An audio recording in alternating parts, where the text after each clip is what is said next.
Hi. എത്ര കാര്യങ്ങൾ ചെയ്യുമ്പോഴും വീട്ടിൽ ഒരു ദിവസം നമ്മൾ എന്തെല്ലാം കാര്യങ്ങൾ ചെയ്യുന്നു അല്ലേ? എന്തൊക്കെ ചെയ്യുമ്പോഴും നമ്മൾ ചിന്തിച്ചിട്ടുണ്ടോ, എനിക്ക് വേണ്ടി ഞാൻ എന്ത് ചെയ്തു? മറ്റുള്ളവർക്ക് വേണ്ടി ഓരോ കാര്യങ്ങളും ചെയ്യുമ്പോഴും എനിക്ക് വേണ്ടി ഞാൻ എത്ര മൂല്യം കൽപ്പിച്ചു? എൻ്റെ ഇഷ്ടത്തിനനുസരിച്ചുള്ള എന്തെല്ലാം കാര്യങ്ങൾ ഞാൻ ചെയ്തു? ശരിയല്ലേ? പകൽ മുഴുവൻ വീട്ടുകാര്യങ്ങൾ, രാത്രിയാകുമ്പോഴേക്കും നമ്മൾ അമ്മമാർ തളർന്നു പോകും, അല്ലെങ്കിൽ ക്ഷീണമുണ്ടാകും.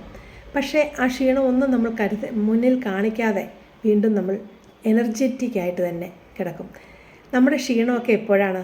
നമ്മൾ കട്ടിലിൽ ചെന്ന് കിടക്കുമ്പോഴാണ് ഓർക്കുന്നതും ചിന്തിക്കുന്നതും. ഒരിക്കലെങ്കിലും നമ്മൾ നമ്മളോട് തന്നെ ചോദിക്കണം, എനിക്ക് വേണ്ടി സമയം എവിടെ? ഞാൻ എന്ത് ചെയ്തു?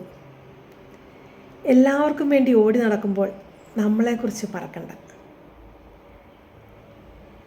നമുക്കും ഒരു ചെറിയ സമയം പങ്കിടാൻ അല്ലെങ്കിൽ ചെലവഴിക്കാൻ, നമ്മളെ സന്തോഷിപ്പിക്കാൻ നമ്മൾ മാത്രമേ ഉള്ളൂ. നമ്മളെ ഉയർത്താനും മാറ്റത്തിനും നമുക്ക് മാത്രമേ സാധിക്കുകയുള്ളൂ.